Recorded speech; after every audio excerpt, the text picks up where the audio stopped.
नमस्कार विद्यार्थी मित्रांनो, मी कल्याणी लोकायन आयएस अकॅडमी मध्ये तुमचे स्वागत करते. आपल्या वीकली करंट अफेअर्सच्या सिरीज नुसार दर आठवड्याला आपण करंट अफेअर्सचे एक सेशन घेत असतो. चला तर मग सुरू करूया आपल्या आजच्या सेशनला experience the current with Kalyani. तर आपण आज बघणार आहोत दादासाहेब फाळके पुरस्काराबद्दल. हा पुरस्कार सिने क्षेत्रातील सर्वोच्च पुरस्कार मानला जातो. तर दादासाहेब फाळके यांना आपल्या भारतीय चित्रपट सृष्टीचा जनक म्हटलं जाते, हे आपल्या सगळ्यांना माहीतच आहे. त्यामुळे चित्रपट क्षेत्रात आजीवन योगदान देणाऱ्या व्यक्तीला हा पुरस्कार दिला जातो. तर बघूया की 2023 सालचा पुरस्कार मल्याळम अभिनेते मोहनलाल यांना जाहीर झालेला आहे, यांना देण्यात आलेला आहे. हा 55वा दादासाहेब फाळके पुरस्कार होता, जो कोणाला देण्यात आलेला आहे? मल्याळम अभिनेते मोहनलाल यांना. तर मोहनलाल यांच्याबद्दल आपण माहिती बघूयात. हे प्रसिद्ध मल्याळम अभिनेते आहेत, त्यांना 55वा दादासाहेब फाळके पुरस्कार मिळाला. 400हून अधिक चित्रपटांमध्ये त्यांनी काम केलेलं आहे मोहनलाल यांनी, आणि त्यांना पद्मश्री, पद्मभूषण हे सन्मान मिळालेले आहे. पद्मश्री, पद्मभूषण, पद्मविभूषण नाही. तर हे 2 पुरस्कार पण त्यांना मिळालेले आहेत. त्यांनी ऍक्शन, कॉमेडी अशा सगळ्या विविध प्रकारच्या सिनेमांमध्ये काम केलेलं आहे. दादासाहेब फाळके पुरस्काराबद्दल अजून बघूयात की 54वा कोणाला भेटला होता? मग हा 55वा होता.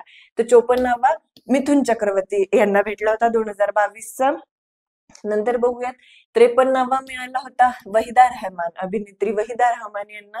त्यांच्या आधीचा कोणाला मिळाला होता? पुन्हा 52वा आशा पारेख यांना मिळाला होता 2020 सालचा.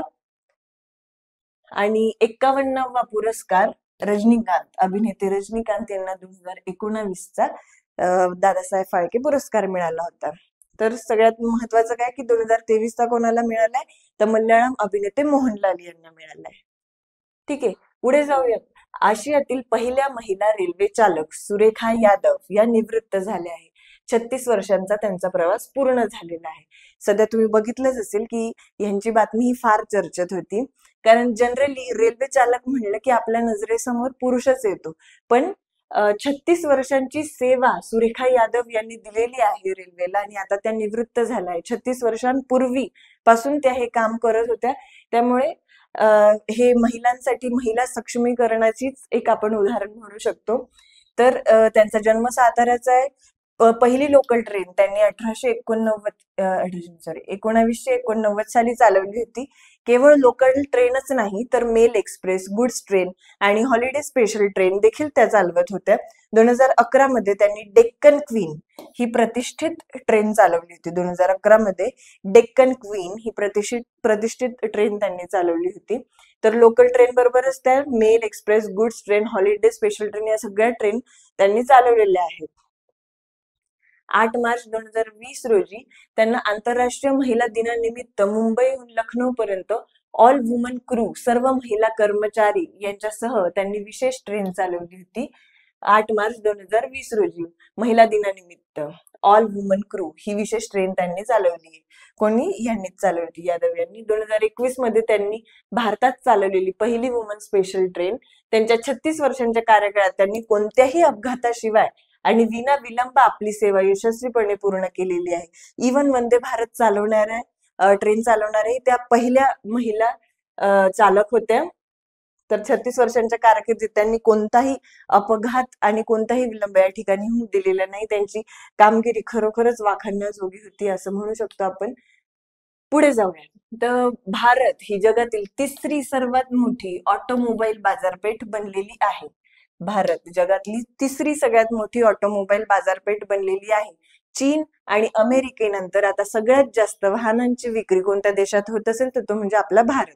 भारतामध्ये चीन आणि अमेरिकेच्या पाठोपाठ आता भारताने आपला नंबर लावलेला आहे वाहन विक्रीमध्ये. जपानला मागे टाकलं आहे भारताने. 2022 मध्ये जपानला वाहनांच्या विक्रीत मागे टाकून हे स्थान भारताने मिळवलं आहे. का बरं आता मागणी वाढलेली आहे? आपण एवढी ऑटोमोबाईल मध्ये 3री बाजारपेठ का झालो आहोत हे बघूयात. तर वाढती मागणी, देशाची अर्थव्यवस्था आता सध्या वाढते, लोकसंख्याही वाढते, अर्थव्यवस्थाही वाढते, युद्धही वाढतोय. त्याच्यामुळे लोकांची वाहन खरेदी करण्याची क्षमता वाढलेली आहे. मोठी तरुण लोकसंख्या आहे भारतात, मोठी तरुण लोकसंख्या आहे, ज्यामुळे नवीन वाहनांची मागणी मोठ्या प्रमाणात वाढली आहे. जसं एखाद्याने काही घेतलं का त्या हेव्यामुळेच कधी कधी आपण बाईक घेऊन घेतो. म्हणजे स्पेशली आपण मुलांमध्ये ही गोष्ट जास्त बघतो. तर त्याच्यामुळे तरुण लोकसंख्या मोठी असल्यामुळे पण वाहनांची मागणी मोठ्या प्रमाणात वाढली आहे. सरकारचं पण धोरण मेक इन इंडिया सारख्या योजनेच्या अंतर्गत इलेक्ट्रिक वाहनांना प्रोत्साहन देणाऱ्या धोरणांमुळे उद्योगाला चालना मिळालेली आहे. मेक इन इंडियाच्या धोरणामध्ये इलेक्ट्रिक वाहनांना सबसिडी देण्यात येते. त्याच्यामुळे ही वाहनं पण स्वस्त पण होऊन जातात काही प्रमाणात सबसिडी सरकारकडून मिळाल्यामुळे. त्याच्यामुळे या कारणामुळे वाहनांची विक्री वाढली, उत्पादनात सुधारणा झालेली आहे. सेमीकंडक्टर चिपचा पुरवठा सुरळीत झालाय. आपण आधी सेमीकंडक्टरच्या बाबतीत दुसऱ्या देशांवर अवलंबून होतो, पण जेव्हापासून आता आपण स्वतः पण ते निर्माण करण्याचं हे केलं, सेमीकंडक्टर इंडस्ट्रीमध्ये भारत आता मोठ्या प्रमाणात इन्व्हेस्ट करतोय आपल्याच देशामध्ये पण, तर त्याच्यासाठी सेमीकंडक्टरचा पुरवठा आता सुरळीत झाल्यामुळे वाहनांमध्ये त्याचा जास्तीत जास्त उपयोग होतो. म्हणून वाहन कंपन्यांना उत्पादन आता वाढवता येत आहे. त्याच्यामुळे पण वाढलेलं आहे. म्हणून भारत जगामध्ये तिसरं सगळ्यात मोठं ऑटोमोबाईल बाजारपेठ बनलेलं आहे. पुढे बघूयात. तर सातारा इथे होणाऱ्या 99व्या अखिल भारतीय मराठी साहित्य संमेलनाचे अध्यक्ष म्हणून कोणाची निवड झाली आहे, तर ज्येष्ठ साहित्यिक विश्वास पाटील यांची निवड झालेली आहे. विश्वास पाटील ज्येष्ठ साहित्यिक यांची 99वे अखिल भारतीय मराठी संमेलनाचे अध्यक्ष म्हणून निवड झालेली आहे. कुठे होणार आहे 99वा अखिल भारतीय मराठी साहित्य संमेलन? सातारा या ठिकाणी होणार आहे. 99व होणार आहे आणि अध्यक्ष आहेत विश्वास पाटील. हे 3 मुद्दे मेनली लक्षात ठेवा. निवडीचं कारण काय, तर पानिपत आणि झाडाझडती यासारख्या त्यांच्या प्रसिद्ध ऐतिहासिक कादंबऱ्या आहेत विश्वास पाटील यांच्या, ज्या खूप गाजलेल्या आहेत, पानिपत आणि झाडाझडती. त्याच्यामुळे यांची निवड केली गेलेली आहे. महत्वाच्या कादंबऱ्या पानिपत, झाडाझडती, महानायक, चंद्रमुखी. त्याच्यानंतर या कादंबरीसाठी, झाडाझडतीसाठी त्यांना साहित्य अकादमीचा पुरस्कार देखील मिळालेला आहे. संमेलनाचं ठिकाण सातारा आपण बघितलंच. पुढे जाऊयात. ओझोन स्तर संरक्षण दिन आताच याच आठवड्यात 16 सप्टेंबरला ओझोन संरक्षण दिन साजरा करण्यात आला होता. तर दरवर्षी आपण 16 सप्टेंबरला हा दिन साजरा करत असतो, म्हणून आपण याच्याबद्दलची माहिती जाणून घेऊयात. विज्ञान तंत्रज्ञान मध्ये महत्वाची ठरते ही बातमी. तर 2025 ची थीम काय होती? From science to global action. विज्ञानाकडून जागतिक कृतीकडे, ही 2025 ची थीम होती. From science to global action. या वर्षी व्हिएन्ना कराराला 40 वर्ष पूर्ण झाले. यावर्षी म्हणजे 2025 मध्येच व्हिएन्ना कराराला 40 वर्ष पूर्ण झाले. व्हिएन्ना करारामध्ये काय होतं, तर ओझोन डिप्लेशन म्हणजे ओझोनचा जो स्तर आहे तो घटवण्यासाठी, ज्याच्यामुळे ओझोनचा स्तर विरळ होत होता, त्याच्यासाठी जे वायू, जे केमिकल्स कारणीभूत होते त्यांना कमी करण्यासाठी, त्यांचं उत्सर्जन कमी करण्यासाठी सगळ्या देशांनी मिळून ते रसायन कमी करण्यासाठी जी काही परिषद भरवली होती, जो काही करार केला होता एकमेकांमध्ये, तो व्हिएन्ना करार होता. त्या कराराला आता 40 वर्ष पूर्ण झालेली आहेत.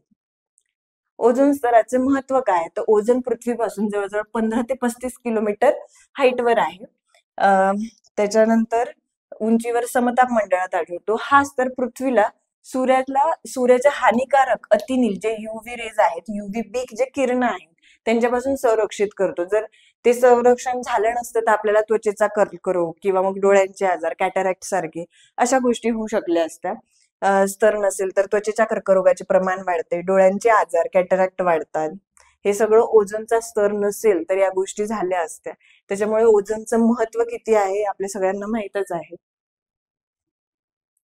इतिहास बघूया थोडासा. तर 1970च्या दशकामध्ये काय झालं होतं की वैज्ञानिकांनी CFCS मुळे ओझोन स्तर पातळ होत असल्याचे शोधले. म्हणजे क्लोरोफ्लोरोकार्बन्स, जे फ्रीज, AC याच्यामधून क्लोरोफ्लोरोकार्बन्सचं मोठ्या प्रमाणात उत्सर्जन होतं.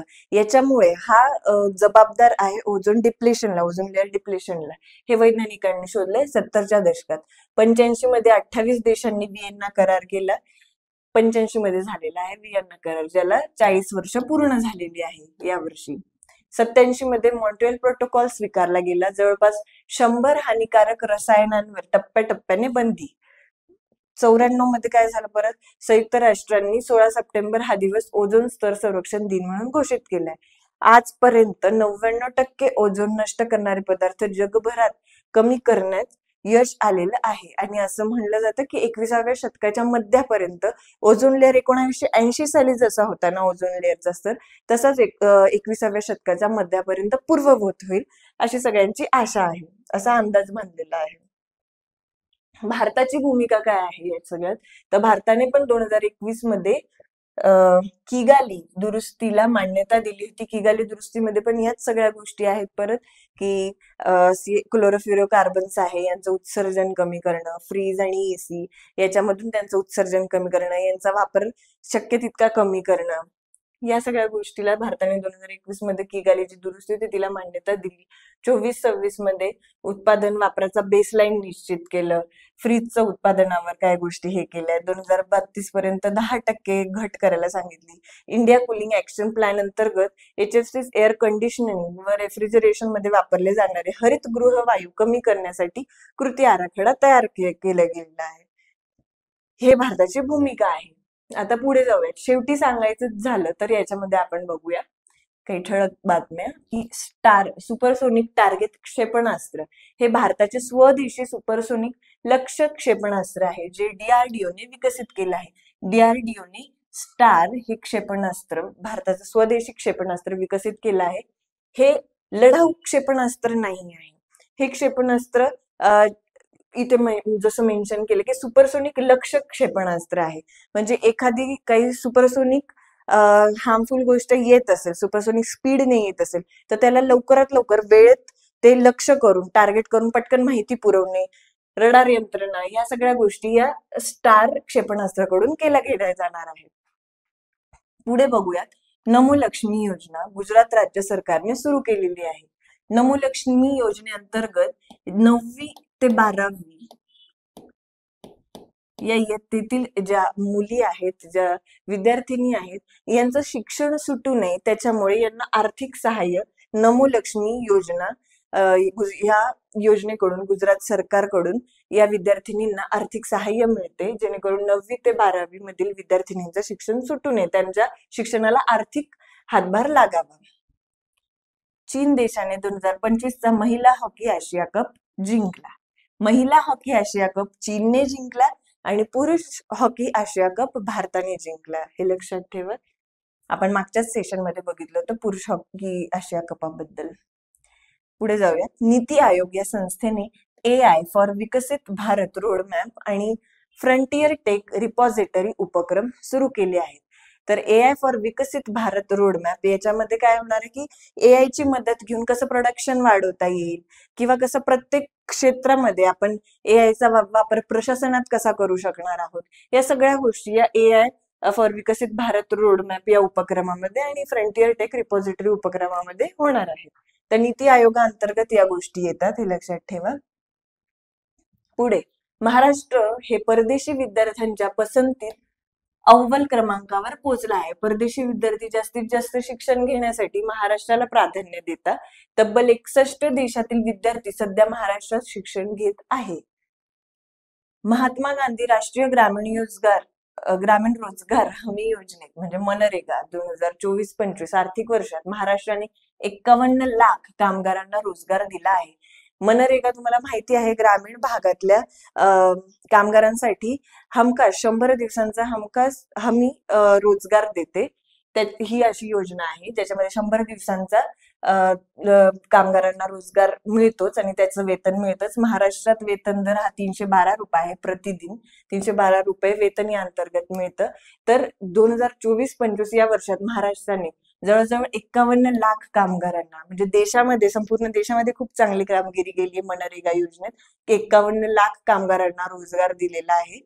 आणि हाच वेतन दर सगळ्यात जास्त जो आहे प्रतिदिन वेतन दर हा हरियाणामध्ये दिला जातो कामगारांना. तिथे जवळजवळ 400 रुपये वेतन दर आहे हरियाणामध्ये. महाराष्ट्रामध्ये 312 असला तरी पण हरियाणामध्ये तो जास्त आहे. प्रत्येक राज्यानुसार तो वेगवेगळा आहे. पण 100 दिवस तर हमखासच कामगारांना कामाची हमी मिळते या योजनेअंतर्गत ग्रामीण भागातील. पुढे बघूयात.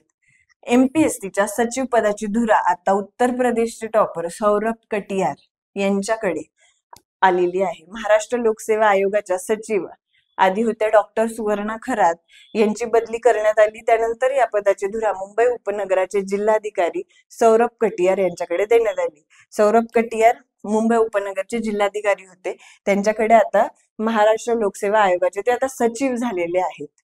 तर ही बाब लक्षात ठेवण्यासारखी आहे. याच्यावर नक्कीच भविष्यामध्ये प्रश्न येऊ शकतो. आजच्या सेशनमध्ये एवढंच. जर व्हिडिओ आवडला असेल तर नक्की लाईक करा, शेअर करा, चॅनलला सबस्क्राईब करा. भेटूया पुढच्या सेशनमध्ये. धन्यवाद.